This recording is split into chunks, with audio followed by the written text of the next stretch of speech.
This is the Morphing jar, number 1, hand destruction.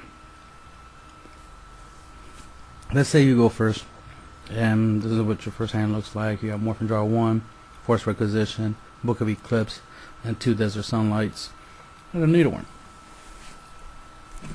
For this trick, obviously, you're going to need 2 Desert Sunlights or a Desert Sunlight. Basically, you need 2 cards that will let you flip your monster back up during your opponent's turn. Because you want to do this during your opponent's turn. Now, you could do this during your own turn, but again, we're saying this is your first hand. You went first, and you got this. So, you want to set, obviously, Force Requisition. Let's grab this one. You want to set Force Requisition onto the field.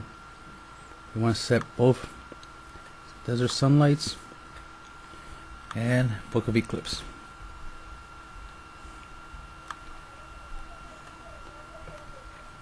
And you want to set Morphing jar number 1. So you have all these set. You have Morphing jar number 1 set. And you have 1 card in your hand. You end your turn. Now it's your opponent's turn. You activate Force Requisition on his draw phase. You obviously want to set it up so you want Force Requisition activated on his draw phase. So you activate it on his draw phase. He has no response, no MSC or nothing. You can't, you're good. Now you can go into standby phase, where you want to play one of your Desert Sunlights. The thing is, you want to start off doing the combo before he could play a Heavy Storm. Obviously, you're trying to prevent, because if you wait and then let him play Heavy Storm and then try to chain to that, it's not going to work too well.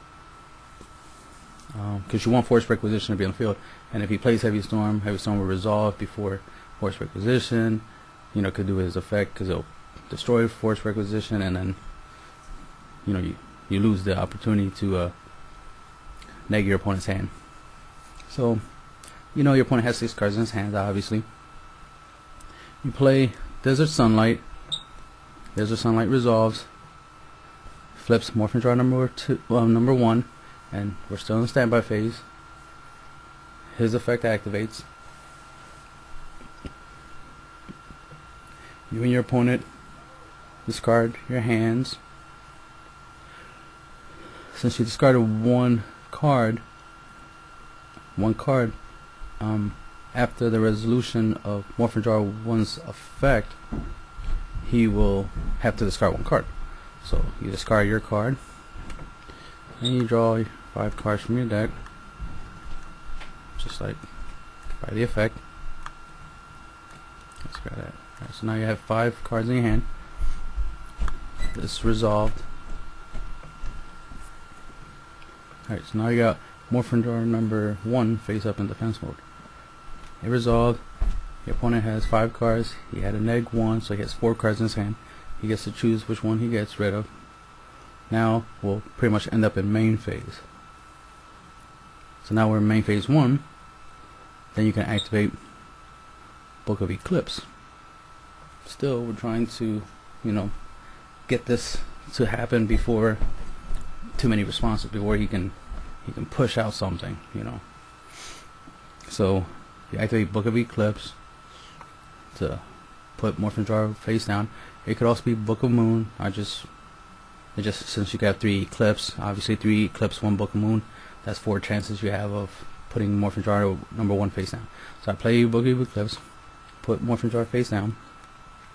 That resolves. Let's pretend he plays Dark Hole now, because he's in main phase 1. He knows what you're trying to do, so he plays Dark Hole. Right? So he plays Dark Hole. You chain your second Desert Sunlight. That resolves, of course. Morphing jar number 1 flips up. Its effect activates. Your opponent discards his hand. You discard your hand. You discarded 5 cards. After the resolution of Morphing jar number 1's effect, Force Requisition will kick in, making him discard 5 cards afterwards. So you discard 5, then you draw 5, then he discards, of course, and he draws his 5, and then now he has to discard 5, because he has to discard equal to the number of cards you discarded. And since you discarded 5, he has to discard 5. Now he has nothing, and you still have Morphing Jar, Dark Hole resolved, of course. You kill Morphing Jar number 1. Now you have force requisition on the field. You have 5 cards in your hands to play. So you still have 6 cards. Your opponent has 0. And that's the Morphing Jar number 1 hand destruction.